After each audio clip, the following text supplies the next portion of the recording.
X, aquí es el momento de inercia al cuadrado. Vale. Si sustituimos aquí los valores, veis que aquí tengo G, C, omega.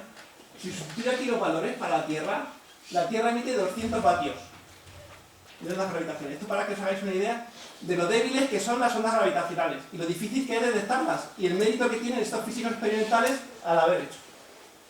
Todo el sistema solar emite 5000 vatios, sobre todo Júpiter. Eso que eso ayuda a todo. Se puede ver que hay fenómenos astrofísicos que pueden llegar hasta 10 elevado a 52 vatios, que son los que quiero, porque con esta ambirria no puedo dejarlo. ¿Vale? Bueno, de nuevo seguimos con el ejemplo de tener un sistema binario, por ejemplo de 2 3 neutrones, o en el caso que nos ocupa de 2 agujeros negros.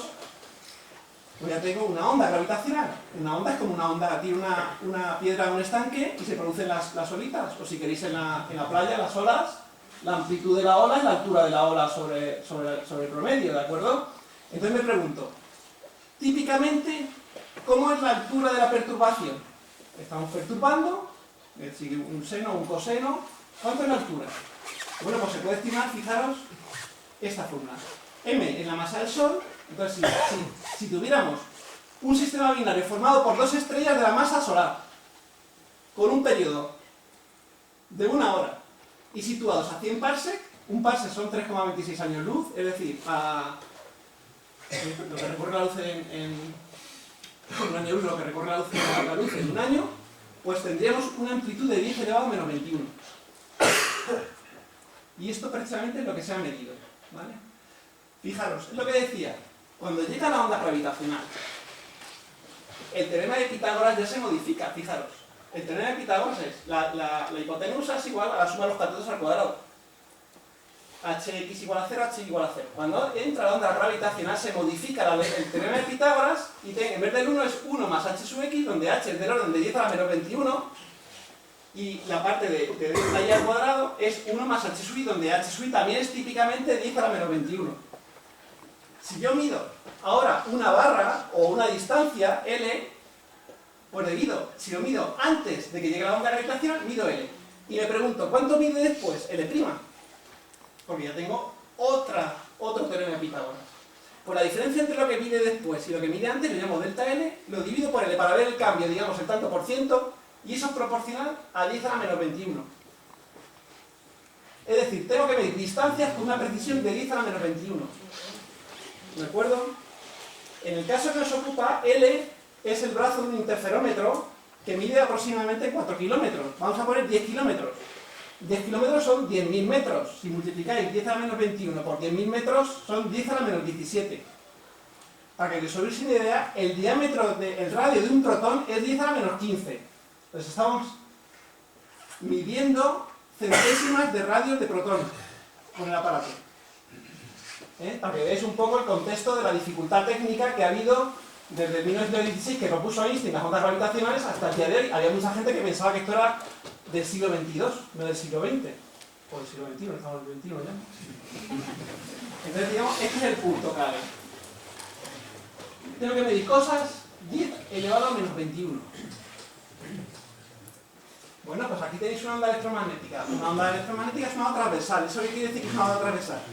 Si yo me muevo en esta dirección, la onda se propaga en esta dirección, el campo, la perturbación es perpendicular a la dirección de propagación.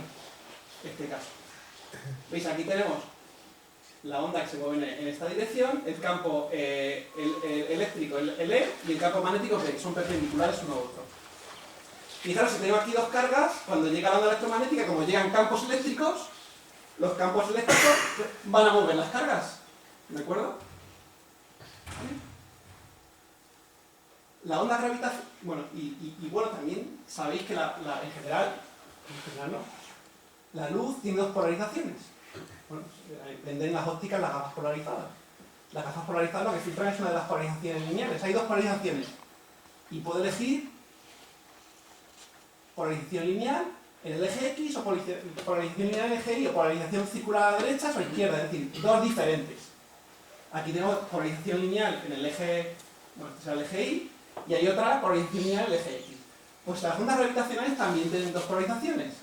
Esta es la más, esta se llama más, y esta se llama menos. Fijaros, ¿Cómo funciona cuando llega una onda gravitacional con polarización más? Aquí tenéis, por ejemplo, 2, 4, 5, 2, 8, ¿no? Tenéis 8 masas. Y llega la onda así, perpendicular a la pantalla, ¿vale? Entonces, esas 8 masas, ¿cómo van a reaccionar, van a responder a la onda gravitacional? Primero se va a hacer un huevo en la dirección hacia arriba, va a volver a su condición central y luego se va a hacer otro huevo en la dirección perpendicular. Por eso se llama más, ¿veis? Porque se deforma en el eje Y y luego en el eje X. Pero hay otra polarización, que la polarización X, ¿veis? Cuando llega aquí a las 8 masas, primero se pone el huevo en la dirección diagonal, a 45 grados, vuelve a la situación normal y luego se pone en la otra dirección de 45 grados. ¿Veis? Por eso se llama polarización X, ¿vale? ¿De acuerdo? Kip Thorne, que es uno de los mayores expertos en relatividad general del mundo, además ahora es súper famoso porque ha sido el productor ejecutivo de Interestelar, es decir, además de eso se está forrando, pero es el único físico que se está forrando en el mundo. Ahora quiere hacer la película de Hawking. Pues decía que las ondas gravitacionales, o sea, que descubrirlas por primera vez, la verdad es que esto está en todos los libros. O sea, realmente mérito, entre comillas, todo el mundo lo da por descontado. Es como lo de la bolsa. Dice, bueno, la bolsa ya da por descontado el gobierno de no sé qué. Pues esto está ya dado por descontado completamente, el descubrimiento. Tarde o temprano se iban a descubrir. ¿Vale? Pero el punto importante es que nos permite tener otro ojo. Ahora tenemos telescopios que miran el visible, telescopios de rayos X, telescopios de neutrinos, y ahora vamos a tener telescopios de ondas gravitacionales. Fijaos, a veces, cuando se produce un cataclismo cósmico, se puede ver en estos diferentes telescopios, pero a veces ese cataclismo solo se puede ver en uno de ellos. Entonces nos va a abrir una ventana al universo desconocido que llevamos desde toda la historia de la humanidad, sin poder observar mediante este tipo de técnicas. Y eso es lo realmente importante. A partir de ahora vamos a empezar a ver una cantidad de cosas impresionantes que hasta ahora no lo podíamos ver, porque no teníamos el instrumento adecuado.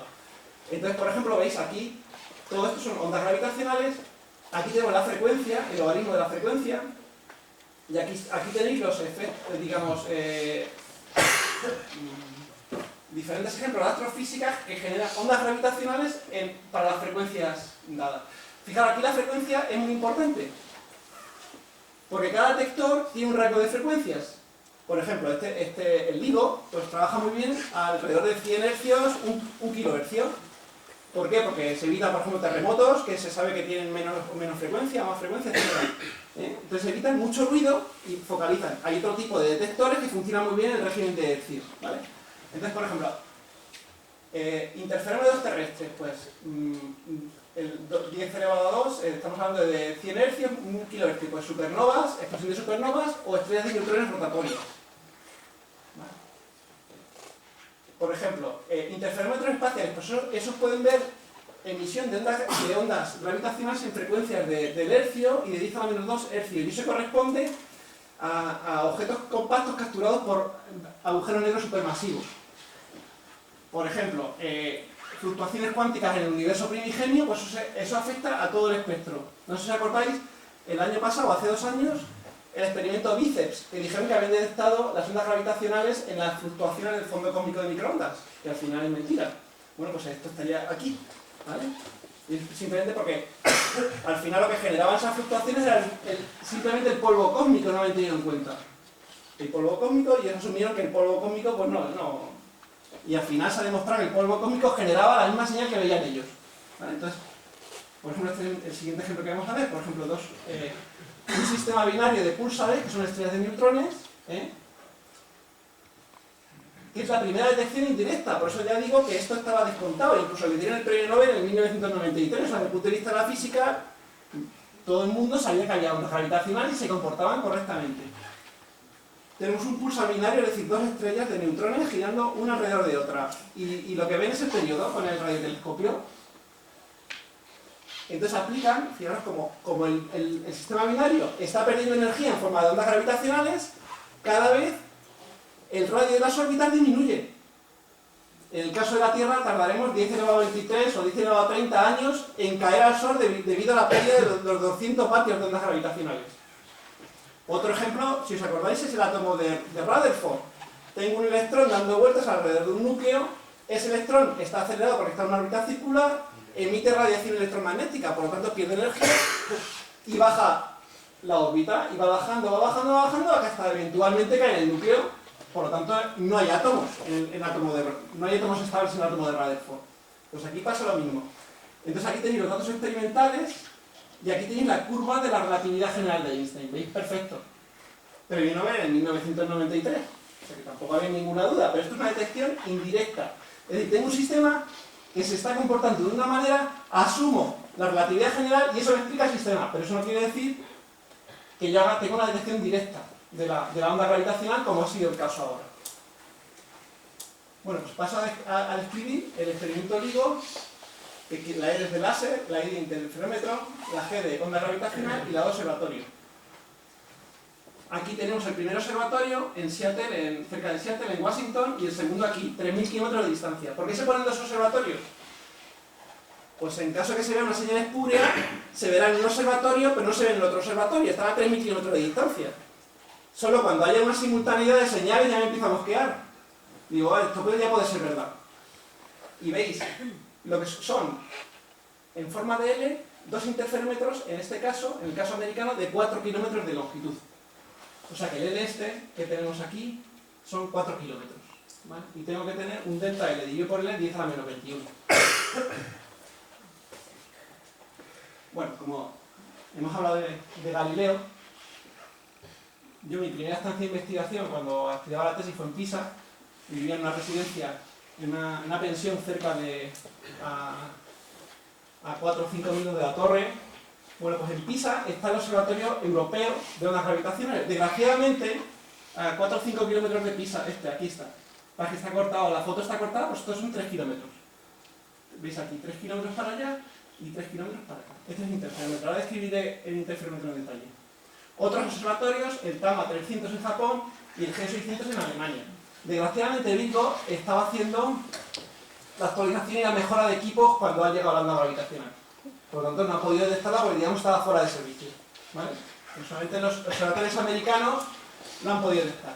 Y el futuro es, pues eso, lo pongo en órbita. Pongo los interferómetros en órbita. Entonces aquí tengo 3 satélites, es el LISA, que es un proyecto que al principio era americano-europeo, financiado por la NASA y por la Agencia Espacial Europea. La NASA se ha quitado, no hay dinero, entonces simplemente es un proyecto europeo, actualmente. Entonces se ha mandado ya el LISA Pathfinder en diciembre el diciembre pasado, está en órbita, entonces este es el Sol y esta es la órbita terrestre. Entonces, bueno, ahora el LISA, ¿cómo no? Lo van a poner, además está ahí Agustín, seguro que lo van a poner en el L1 de Lagrange, ¿cómo no? Ya sabéis, el punto L1 de Lagrange es el sitio más... Es como ir al faro en rebajas, más o menos. El punto L1 de Lagrange, ahí están todos los satélites habidos y por haber en el punto L1 de Lagrange. Menos mal que el espacio es grande y que hay muchos satélites, ¿vale? Pero el punto L1 de Lagrange, ahí hay tortas para reservar sitio. Bueno, pues ahí lo van a poner. Y luego está la versión siguiente, esto es digamos, un test de la tecnología. Entonces los siguientes van a poner 3 satélites, veis aquí, 1, 2, 3, el satélite forma un triángulo equilátero que se va a mover en órbita, y veis, los brazos del interferómetro ahora van a ser 1.000.000 de kilómetros. En vez de 4 kilómetros, 1.000.000 de kilómetros, ¿vale? Entre este punto y este punto, 1.000.000 de kilómetros. ¿De acuerdo? Y eso se va a llamar ELISA, ¿vale? Con la E. Bueno, vamos a hablar un poquito de interferencia, para ver cómo han sacado los de LIGO el experimento. Mira, bueno, aquí tengo si tiro 2 piedras en un estanque, pues se forman ondas circulares que interfieren aquí, y aquí hay interferencias destructivas y constructivas. Bueno, aquí tenemos una onda, tipo coseno, entonces la altura es lo que hemos llamado amplitud, ya hemos hablado de la amplitud de la onda gravitacional, y la distancia entre dos crestas es la longitud de onda, ¿vale? Entonces cuando llegan aquí, en la zona donde están interfiriendo dos ondas, una de aquí y otra de aquí, cuando las ondas se suman, las funciones de onda se suman, entonces podemos sumar, pueden que lleguen las dos constructivas, es decir, el máximo o el mínimo, o llegue, y entonces la suma es máxima, o bien puede llegar que una llegue el máximo de una y el mínimo de otra, y entonces la suma va a ser 0. ¿De acuerdo? Entonces hay interferencias constructivas y destructivas. ¿De acuerdo? Bueno, entonces este es el interferómetro. Mira, aquí tengo una fuente, normalmente es un rayo láser, llega aquí, esto es un divisor de haz, que lo que hace es dividir el rayo láser en dos haces. Uno que sube hacia arriba y otro que va a la derecha. El que sube hacia arriba a M1 es un espejo, lo refleja. Y M2 es otro espejo, lo refleja. Cuando llega cada uno al divisor del haz, pues también se divide. Y entonces llegan aquí y aquí se suman. ¿Veis? Aquí llega el que viene de arriba y el que viene de la derecha. Se suman. Como aquí, se suman. Entonces podemos tener interferencia constructiva o destructiva. ¿Veis? Aquí tengo la señal. Los círculos rojos son interferencia constructiva y nada es que no llega a nada, se destruye, destructiva, ¿vale? Otro ejemplo, aquí veis, si muevo ligeramente el espejo, pues tengo otro patrón de interferencia, ¿de acuerdo? ¿Veis aquí? Entonces la idea es la siguiente. Yo tengo mi interferómetro. En el caso del licor, esto mide 4 kilómetros. Esto mide 4 kilómetros. Llega la onda gravitacional. Y la onda gravitacional perturba los espejos. Y al perturbar los espejos se produce un patrón de interferencia. Viendo el patrón de interferencia, yo puedo calcular el delta L. Es decir, cuánto se ha movido el espejo. Y es así como se mide. Mira, aquí lo tenéis un poco más en detalle. Aquí tenemos los dos observatorios.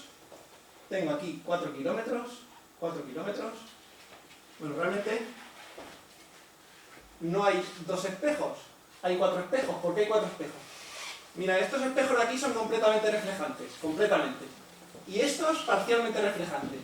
Entonces la luz cuando llega por aquí, se refleja completamente, vuelve hacia atrás, y aquí casi todo se refleja otra vez, pero algo pasa. Entonces aquí veis lo que se llama una cavidad resonante, como un láser. Esto en el fondo lo que hace es como alargar el brazo del interferómetro mucho más, porque esencialmente la longitud efectiva del brazo del interferómetro es las vueltas que da la luz reflejándose. O sea, realmente no son, desde el punto de vista efectivo no son 4 kilómetros, son muchísimos más kilómetros, porque físicamente son 4 kilómetros. Bueno, entonces cuando llega aquí, por el divisor de haz, llega aquí al fotodetector y se detecta. En principio está diseñado el circuito para que cuando el fotodetector, que cuando no pasa ninguna onda gravitacional, no se detecta señales que hay interferencia constructiva. Y en cuanto hay una ligera perturbación de los espejos, empiezan a entrar fotones en el fotodetector, luz. ¿De acuerdo? Entonces, viendo esto, uno es capaz de decir, ha pasado una onda gravitacional. Pero para eso, fijaros, la precisión, 10 elevado a menos 21.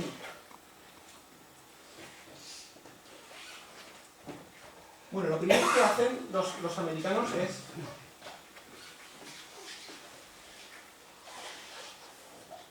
como veis, si pasa un camión a 1 kilómetro de donde está el detector, va a producir interferencia, porque la vibración del camión, o un mini terremoto, como hablábamos el otro día, las mareas que produce la Luna sobre la Tierra, o el movimiento de la corteza terrestre, todo eso va a mover los espejos. Es decir, hay una cantidad de movimientos que están dando señal continuamente, y no son ondas gravitacionales. ¿Vale? Entonces simplemente lo que hacen es, los científicos saben en qué frecuencias aparecen ese tipo de efectos no deseados, los terremotos, los camiones, todo, el oso que va por allí, etc. Y entonces en ese intervalo de frecuencia lo tiran la señal, y solo se quedan donde, ¿veis? Esto es la sensibilidad, o el ruido natural del detector. ¿Veis que es mínimo? Alrededor de 100 hercios. Está optimizado este detector, ¿veis? Esto es escala logarítmica, ¿veis? Menos 23, menos 22, menos 21. Esta es la mejor zona para medir. Si me voy aquí, la sensibilidad que tengo es baja. ¿Por qué? Porque aquí tengo un montón de cosas espurias que no controlo desde fuera. ¿Vale? Una vez que tengo la señal, ¿por qué sé que ha sido la coalescencia de dos agujeros negros? Bueno, pues tengo dos agujeros negros rotando uno alrededor de otro, como un sistema binario. Como están emitiendo mucha energía gravitacional, la distancia entre ellos cada vez es más pequeña, hasta que eventualmente Se juntan y se forma la singularidad. Y entonces, con relatividad numérica, es decir, coges un superordenador, programas las ecuaciones de Einstein y resuelves este problema, puedes obtener la señal de la onda gravitacional que emite este proceso. Y esta es la señal. Y ahora esto lo superponemos sobre la señal original, que es el gris. Por supuesto, aquí tengo muchos parámetros. Ellos han jugado con los parámetros. Ellos tienen que saber cuánto es la masa de los agujeros negros, cuál es la frecuencia, todo eso, pero eso se hace lo que se llama la cocina, y al final consigues ver que esto se corresponde con una emisión de ondas gravitacionales producida por la coalescencia de dos agujeros negros. Todo esto se sabe hacer desde los años, bueno, del principio del 2000, hay artículos y libros, esto viene ya en los libros, de relatividad numérica. Es decir, todo esto se ve. ¿Por qué la amplitud aumenta? Fijaros. Voy brevemente para atrás. ¿Veis? La potencia disminuye como la quinta potencia del radio. Cuando la distancia entre las estrellas tiende a cero, esto se hace muy grande. ¿Veis? Porque la distancia entre el sistema binario cada vez disminuye. Por lo tanto, la potencia aumenta y esto se retroalimenta. Cuanto más energía emite es en los últimos instantes. En las últimas vueltas, antes de fundirse, cuanto más energía manda hacia afuera. Y luego encima, fijaros, la frecuencia de las ondas gravitacionales que manda el sistema es prácticamente el W, porque es el único parámetro de frecuencia que tengo en el sistema. Realmente el doble, nada más. Si uno hace el cálculo sale el doble. Es decir, y veis que cuando, por la ley de Kepler, que cuando R tiende a cero, W aumenta. Entonces veis, esto explica que aumenta la señal y también, veis, aumenta la frecuencia. Aquí, veis, tarda mucho en volver y aquí hace... Por lo tanto, aquí veis la frecuencia, aquí es mucho más grande que aquí. Abajo tenéis en la simulación la separación entre los agujeros negros. ¿Veis? Aquí la tenemos. Aquí tenéis el eje en radio de Parsi. 0, 1, 2, 3, 4. Y aquí la velocidad relativa. Obviamente disminuye la distancia y aumenta la velocidad. Entonces, el resultado de este análisis es que tengo una fusión de dos agujeros negros. El primero 36 masas solares y el secundario 29 masas solares. Fijaros, la masa final es de 62 masas solares. Ya sabéis que la energía es mc cuadrado. Si multiplicáis esto por c cuadrado y esto por c cuadrado y le restáis 62, obtenéis toda la energía que me han dado en forma de ondas gravitacionales. ¿Qué es esto? Aproximadamente el 4%. No es mucho. Se puede llegar hasta el 30 o el 35%. También podemos saber a qué distancia está, porque como decae la potencia como 1 por r cuadrado y yo sé la altura de la señal, puedo calcular la distancia. 410 megaparsecs, un parsec son 3 años luz, lo que se habla de 1.200 millones de años luz. Y luego también, estos agujeros negros rotan. Se ha podido calcular. Entonces veis, el momento angular final es 0,67 en unidades arbitrarias. ¿Vale? Entonces, prácticamente sabemos, estos parámetros ajustan perfectamente la señal recibida. Es decir, tengo dos evidencias muy fuertes. La primera evidencia es que tengo una detección simultánea o esencialmente simultánea porque ha habido una diferencia, porque están separados de aproximadamente milisegundos de tiempo. Y lo segundo es que la señal que veo es una señal que a lo mejor a nosotros dicen, uy, eso es raro, ¿no? Pero para el que llevan trabajando es la típica señal de este efecto. ¿Vale? Agujeros negros, para ya que realmente esto nos ha servido para ver una colisión de agujeros negros de masa bastante alta, porque los agujeros negros aislados no llegan a estas masas tan altas, en cambio los agujeros negros de los centros de galaxias pueden llegar a tener 3 millones de masas solares. Aquí estamos hablando de 100, pero agujeros negros aislados de 100 masas solares no se han visto.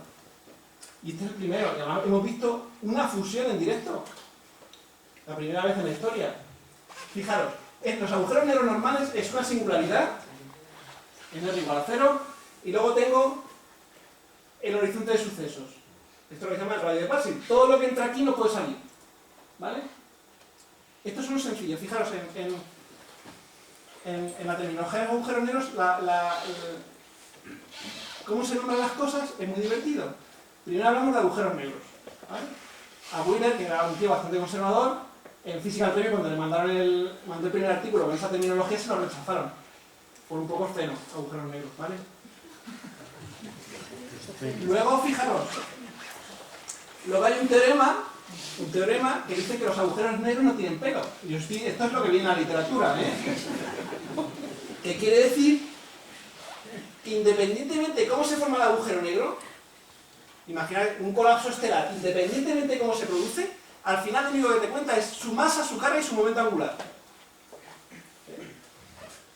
Y el tercer es el principio de censura cósmica. ¿Todo bien? Que dice que las singularidades tienen que estar como antes hacían los antiguos, ¿no? Que a los genitales le ponían las hojas de parra, ¿no? Pues aquí le ponemos a las singularidades un horizonte de sucesos para que no se pueda ver desde fuera, ¿vale? Bueno, entonces tenemos el caso sencillo, que es el agujero negro Schwarzschild. El agujero negro con rotación es bastante complicado, porque en vez de tener un punto de singularidad tiene un anillo. Luego tiene dos horizontes y lo que se llama la atmósfera. No quiero entrar, pero veis que es bastante más complicado. Y un ejemplo de este tipo de agujeros negros es el que sale en Interestelar. Fijaros, este tiene un momento angular de 0.6, prácticamente igual que el que ha salido antes. Y además, este ha sido generado casi usando las ecuaciones de Einstein. Es decir, para que no quede bonito. ¿Qué es todo esto? Fijaros, los agujeros negros cogen todo lo que hay alrededor, ¿vale? Porque, entonces, eso es lo que se producen los discos de acreción. Entonces a este agujero negro le han puesto en el plano ecuatorial un disco. Esto es la parte de atrás del disco, que lo vemos arriba porque se curva la luz al pasar por el agujero negro. ¿Veis? Esto es plano, el disco es plano. Esto es plano. ¿Cómo se ve? Curvado. ¿Por qué tiene que ponerle disco de acreción? Porque claro, para una película de Hollywood, un agujero negro no se ve nada, ¿no?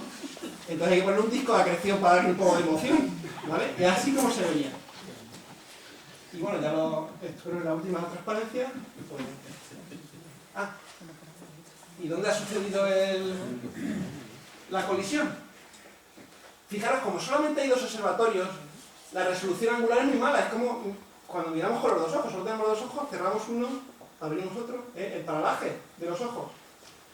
Pues claro, no hay muy buena precisión, pero esencialmente, veis, estos son modelos probabilísticos.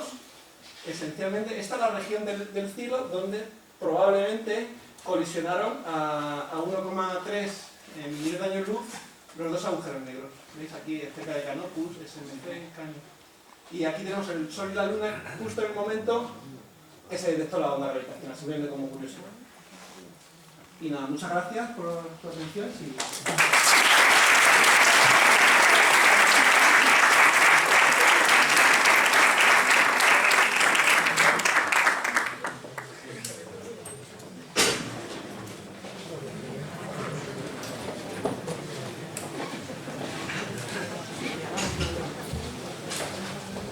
Bueno, se nos ha ido un poco el tiempo de las manos, pero bueno, 10 minutillos, 15 minutillos para saber qué interés ha causado esta historia en el auditorio. Tenéis la palabra. Mr. Chatwin. Quiero preguntar, ¿cuántos autores había en el artículo publicado? Más o menos, ¿no? Eran inmensos el número de autores. A ver, yo creo que la colaboración la forman 900. Como curiosidad, es la primera vez que yo he visto un artículo con tres autores fallecidos. Bien explícitamente los tres fallecidos con una marca en el artículo. Y la otra cosa es que seguramente van a ganar un premio Nobel. Pero es un problema, ¿verdad? Porque los premios Nobel de ciencia restringen a 3 personas. Y me parece muy injusto que los equipos enteros merecen este premio, ¿verdad? A mí lo digo así, en el premio de tal, siempre está una organización. Los premios de física no está permitido, creo. Sí, es cierto. Solo se pueden dar premio Nobel a 3. Incluso creo que hay una novela por ahí, una novela negra, donde entre 4 hacen un descubrimiento de premio Nobel, y 3 de ellos se matan al cuarto porque si no, no les pueden dar el premio Nobel, ¿no? Es cierto, el Comité Nobel se ha puesto una regla muy estricta. Efectivamente, al final cuando cuando, por ejemplo, en física de partículas experimental, cuando en el Higgs o cuando han dado en el pasado el descubrimiento de W más menos, pues se lo darán a los jefes. Y aquí más o menos a los 3 que se lo van a dar, pues más o menos ya se sabe quién va a ser, efectivamente. Es desgraciado porque es el trabajo, toda la colaboración, y al final pues solamente se lo van a dar a 3.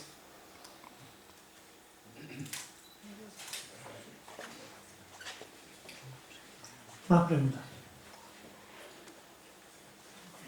Yo lo primero, daros las gracias a los dos porque me habéis ayudado a empezar a intentar enterarme en algo que son las ondas gravitacionales. Hay algo que no soy capaz de ajustar bien. Hablamos de cuando ha llegado la onda gravitacional.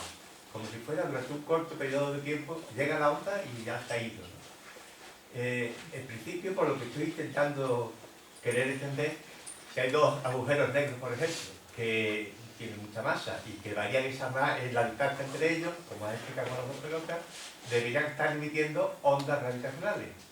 Quiero entender que deben ser tan débiles que no se detectan y que tan solo hay un momento final que es cuando se funden, donde tienen la potencia suficiente, la onda gravitacional, para que llegue hasta nosotros.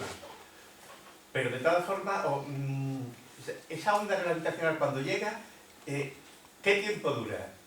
Bueno, aquí lo habéis visto, 0,2 segundos. ¿Y eso qué representa? ¿El último instante en el que Sí. se han unido? O sea, es que El yo último- me imaginaría como un continuo. Como No, es que efectivamente es un continuo. Lo que pasa es que de forma continua. al principio se emite muy poco, como la Tierra emite 200 vatios, que es una bombilla, o sea, es que no es nada. Y luego también, aquí son dos factores. Primero, la intensidad de la emisión, que se mide más al final porque la distancia es más corta, más pequeña, y la potencia es inversamente proporcional a la quinta potencia, y luego la frecuencia. O sea, ten en cuenta que el detector solamente es sensible en el rango de 10 hercios a 1000 hercios. Todo lo que le llegue fuera de ese rango no lo ve. Ellos directamente lo tiran. Entonces, al principio estás emitiendo menos amplitud más pequeña y encima fuera del rango de observación del interferómetro. ¿Vale? Muy bien, muy bien. Lo de la frecuencia me lo aclaro. En todo caso, es que hay un vídeo de una simulación que presentaron en la presentación.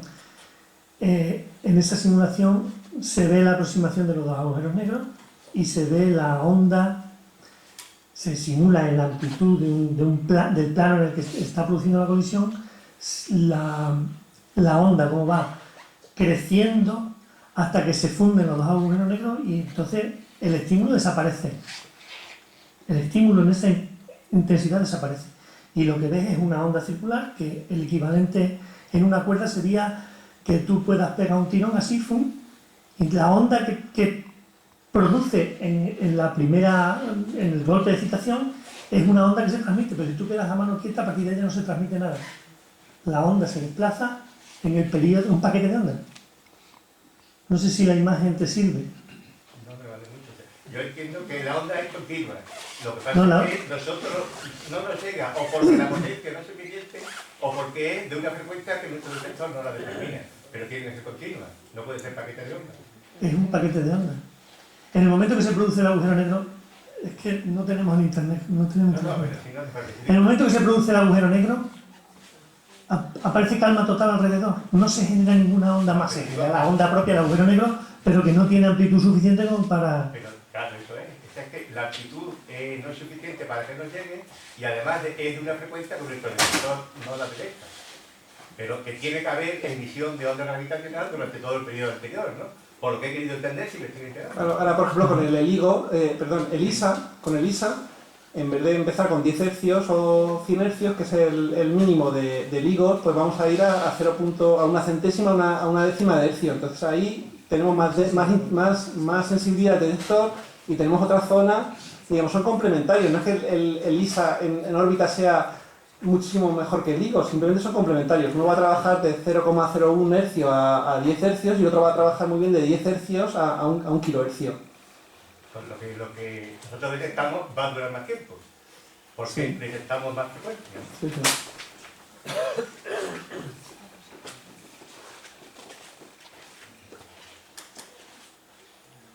sí. Siguiente pregunta, porque no tengo claro si voy a conseguir la imagen. Vamos a seguir con el diálogo, si os parece. Venga, hermano. Yo sigo. ¿Nos afecta en nuestras vidas diarias de alguna manera? No, ahora no, pero imagínate cuando Hertz descubrió las ondas electromagnéticas. Pues sí, a lo mejor salió en un periódico, ¿no? Y ahora nos ha cambiado la vida. O sea, yo no apostaría nada de 100 años. Desde luego lo que nos va a cambiar es cómo vemos el cosmos, porque vamos a tener otro ojo diferente para mirar el cosmos, que hasta ahora no veíamos nada. Eso seguro, desde el punto de vista de ciencia básica seguro, y desde el punto de vista de ciencia aplicada, de aquí a 100 años seguro que le han buscado una aplicación. Y el ejemplo es las ondas electromagnéticas. Cuando descubrió Hertz, pues desde el descubrimiento de Hertz de las ondas electromagnéticas hasta las aplicaciones tan intensas del electromagnetismo avanzado pasaron 30, 40 años.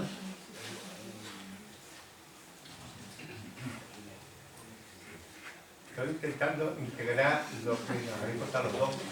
Esto de las ondas gravitacionales, ¿cómo afecta a la teoría de explicación? Quiero decir, ¿tenemos más interacciones o tenemos menos o seguimos teniendo la misma? Hasta el día de hoy tenemos las cuatro fuerzas. Tres realmente, ¿no? Porque se ha unificado ya el electromagnético y la débil, el electrodébil que está O unificado. sea, tenemos electromagnetismo ya unificado, una, Con la débil. luego la débil, luego la fuerte y luego la gravitatoria. Luego, desde el punto de vista, que es un poco diferente, porque lo que pretendía Einstein, como no le gustaba la cuántica, él quería, digamos, sacar la cuántica vía la unificación clásica de las fuerzas. Entonces, por ejemplo, lo que contaba Alfredo al final de la charla, en los años 20 hubo mucho trabajo, lo que hacían era, por ejemplo, Kaluza, Klein, Einstein, lo que hicieron fue meter una quinta dimensión en la teoría, y lo que hacían era codificar el electromagnetismo vía la quinta dimensión. O sea, yo tengo una teoría con 4 dimensiones, más una quinta que lleva el electromagnetismo. Eso fue un fracaso, pero eso fue lo que estuvieron intentando todo el tiempo. Lo que tenemos ahora es unificación cuántica, es decir, cuando se habla de la unificación entre lo que llamas tú entre la débil y el electromagnetismo, es una teoría cuántica de campos, o sea, es a nivel cuántico. No es una unificación 100%, pero sí, se puede llamar unificación. El problema es que el problema es la gravedad. Para la gravedad, para la teoría de la relatividad general, ni siquiera tenemos teoría cuántica. Entonces, ahora sabemos trabajar si que se quiere unificando la versión cuántica de las teorías. Se sabe trabajar. Pero el problema es que la gravitación nos falta, ni siquiera tenemos una teoría cuántica. Y un poco por ahí, por esa línea va la teoría de supercuerdas, de cuerdas de supercuerdas, que ahí están todas las fuerzas metidas. El precio que hay que pagar, 10 dimensiones, ¿vale? Y solo tenemos 4. El problema es que, aquí hay algún matemático visto antes, hay prácticamente infinitas maneras de lo que se llama compactificar, es decir, pasar de 10 dimensiones a 4 dimensiones. Hay infinitas maneras. Y no hay ningún argumento físico que diga cuál de las infinitas maneras es la correcta. Luego, la solución de las ecuaciones de supercuerdas prácticamente es infinito. Perdón un momento. Esta es la rueda de prensa y ahora es en el momento en el que ponen el modelo. Si no, me estoy equivocando. Está en medio.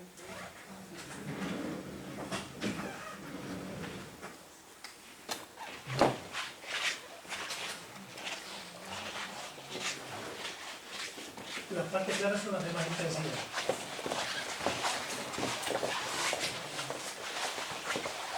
Ese es el frente de onda que se ve. Ese último es el frente de onda que se ve. Ese último, la teoría es más débil, va aumentando cada vez que se va aproximando la trayectoria, va aumentando la emisión, pero es el último momento en el que el libro es capaz de detectar.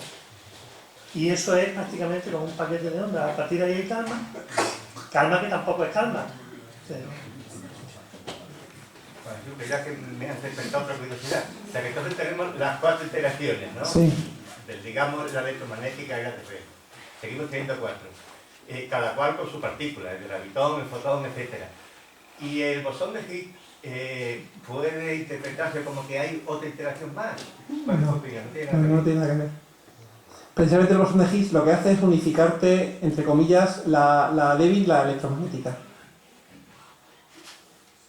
Esa es la herramienta, es la partícula que sea, el bosón de Higgs lo que hace es, cuando la temperatura fue muy alta, o sea, vamos a hablar del principio del universo, ¿vale? Cuando la temperatura fuera del orden de 10 elevado a de 100 gigaelectronvoltios, hablando de energía, KT igual a 100 gigaelectronvoltios, ahí, digamos, estaban unificadas completamente la débil y la electromagnética, no había ninguna distinción. Ahora hay distinción porque toda una la llamas débil y otra la llamas electromagnética, ¿vale? Cuando el universo se expandió y bajó la temperatura al expandirse el universo, se rompió la simetría, una transición de fase. Cuando, por ejemplo, al enfriar, tú tienes un líquido, lo enfrías y tienes un sólido, o tienes un gas, lo enfrías y tienes un líquido, ¿ves? Cada vez cuando vas enfriando pierdes simetría en el sistema. El gas es mucho más simétrico que el líquido y el líquido a su vez es más simétrico que el sólido, ¿vale? Entonces, en ese paso es donde tiene el papel estelar el bosón de Higgs, para hacer este paso de manera correcta, de cómo se rompe la simetría. Perdona que te diga. O sea, igual que el gravitón es esa partícula de campo gravitatorio, el fotón del electromagnético, si unificamos la débil o de Fermi y la electromagnética, ahí la partícula sería el bosón de Higgs. No. El equivalente a lo que tú dices, el fotón sería el cuanto del electromagnetismo, el gravitón de la gravitación, los gluones de la fuerte, de la cromodinámica cuántica, lo que permite que los protones y los neutrones estén juntos en el núcleo, y el equivalente en la teoría electrodébil son los W más menos y el Z0, que tienen todos masa, porque se ha roto la simetría. En cambio el fotón, el gravitón y el gluón no tiene masa. No tiene nada que ver con Bueno, tiene que ver con los W más menos y Z0, pero no con los gluones ni con los gravitones. De alguna manera es la que le da la característica másica a eso. Por Es eso, el soporte máximo de los... será como un campo nuevo. La partícula es un campo nuevo. Bueno, es un campo nuevo. O sea, todas las partículas son campos. Si tienes una partícula nueva, tienes un campo nuevo en el universo. Un campo nuevo es una interacción nueva. No. O sea, el electrón es un campo. No tiene por qué ser una interacción. Luego, ese campo interacciona con otros campos. Digamos, la versión, ya no hay fuerzas. O sea, la versión de yo tengo un electrón, otro electrón y se repelen, eso está muy bien, pero desde el punto de vista de estos formalismos, la fuerza no aparece. Simplemente se intercambian cuantos. Entonces el electrón puede intercambiarse un fotón o puede intercambiarse un gravitón. Porque tiene masa. En todo caso, dándole otra vuelta a la pregunta, lo que tenemos es un nuevo sentido, que nos va a permitir seguramente detectar otras relaciones entre cualquiera de los campos. Entre cualquiera. Hombre, fundamentalmente el gravitatorio y el electromagnético, porque los otros dos son de muy corto alcance, ¿no? Pero bueno, también es posible que pudieran detectarse. Venga, última intervención. Gracias. Ha dicho que hasta dentro de 100 años aproximadamente no habrá algunas aplicaciones prácticas, pero la riqueza del cerebro humano yo creo que puede llegar a intuir alguna aplicación práctica. ¿Me puede decir alguna que hubiera que fuera posible o que se pueda investigar en esa dirección? Desde mi punto de vista, la aplicación más directa es recuperar datos que hasta ahora no hemos podido detectar porque no está dentro del campo de la radiación electromagnética, que es lo que hemos detectado hasta ahora con un telescopio. Lo que detectamos ahora son deformaciones en el espacio-tiempo, que es una cosa un poco compleja.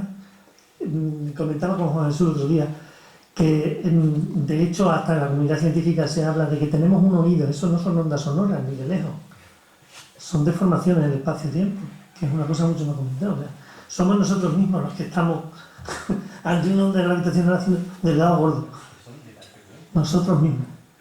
Pero y esa información la acabamos de detectar de forma directa, se acaba de detectar esa onda gravitacional. Yo creo que desde mi punto de vista lo que cabe esperar ahora es que enfoquemos cosas concretas para obtener datos nuevos con este nuevo sentido que tenemos. Otra cosa a mí no se me ocurre... No, yo creo que a corto plazo es otro tipo. Ahora mismo se ha puesto en órbita un telescopio de rayos X, es decir, vemos el universo en el espectro de los rayos X. Tenemos el Hubble, el visible, etc. Y ahora tendremos telescopios que van a mirar el espectro de onda gravitacional. Entonces ahora podemos tener sucesos cósmicos que podemos observarlos a lo mejor con dos telescopios diferentes. Es decir, a lo mejor vemos parte en rayos X, parte con neutrinos y parte con onda gravitacional. Entonces tenemos más información que antes, que solamente veíamos una de las facetas del fenómeno. Eso desde el punto de vista de la astrofísica va a ser una revolución, obviamente. Hasta donde nosotros sabemos el fondo, el origen de nuestro universo con las ondas electromagnéticas, con los telescopios que hay ahora en cualquiera de las frecuencias, tienen un límite anterior, que es el del fondo cósmico. El fondo detectable se produce a los 300.000 años. 300.000 años del Big Bang, de la gran expansión. Hasta ese momento hay un periodo en el que la luz no puede salir del universo porque el universo se está expandiendo a mucha más velocidad que la luz. O sea que de ahí para atrás no hemos visto nada. Las ondas gravitacionales aparentemente pueden darnos información de ese periodo de inflación del universo anterior a los 300. O sea, es la recogida de datos lo que de momento creo que es el objetivo de cualquiera que piense en una aplicación de esto. Bueno, y luego también hay que ver las aplicaciones tecnológicas que hay debajo de esta medida tan precisa.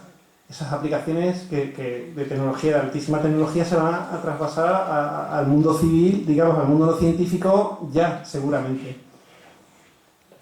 Eso también es importante. Estamos hablando, se han gastado los americanos alrededor de 600 millones de dólares en el experimento. Cuesta 20 millones de dólares anuales el mantenimiento. De esos son los números que estamos hablando. O sea que tiene que haber mucha transferencia al sector privado tecnológico americano para que el gobierno americano esté invirtiendo ese dineral allí. Y eso va a llegar a la vida cotidiana en unos cuantos años. ¿De qué forma? Pues láseres, aquí tecnología de láseres, de aislamiento de terremotos, por ejemplo, el espejo que usan, que es como una especie que tiene que pendular cuando llega la onda gravitacional.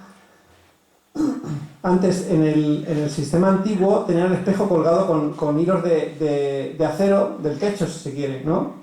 Y ahora han desarrollado un sistema que atenúa 1000 veces más las vibraciones, que está formado por sílice fundido, y es una única pieza.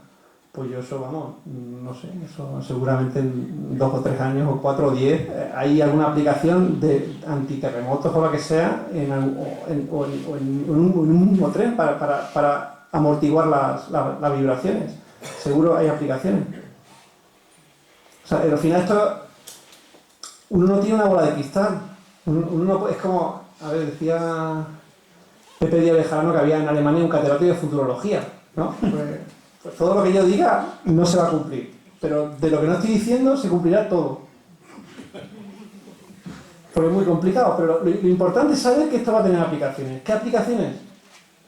Ojalá tuviera yo una bola de cristal, no la tengo. Todo lo que puedo estar diciendo ahora mismo, dentro de 10 años me dice usted, todo mentira, pero seguramente de lo que no he dicho han sacado aplicaciones. Porque eso es tecnología punta, vamos, es como la tecnología que se ha desarrollado en CERN, de imágenes superconductores o incluso la misma W3W, el HTTP, es decir, al final esto salen muchísimas cosas, porque aquí se invierte mucho dinero y la gente que trabaja para hacer este tipo de experimentos, yo soy físico teórico, me quito el sombrero porque hay aquí auténticos genios detrás metidos aquí para sacar estas cosas. Y estoy convencido que lo que han desarrollado esta gente tiene aplicación, seguro. El MIT me parece que está. El MIT es el que está. El MIT, Caltech también. Aquí yo tengo que romper una lanza con los ingenieros en este caso. Claro, no es cierto. Porque el desarrollo ha sido del MIT. Pues muchas gracias, en 10 años nos vemos. Bueno, señores, muchas gracias por el interés. El Museo de la Ciencia en este momento tiene que cerrar las puertas porque ya va siendo tarde. La Real Sociedad Económica Amigo del País también. Compañeros, muchas gracias. Señores, hasta la próxima.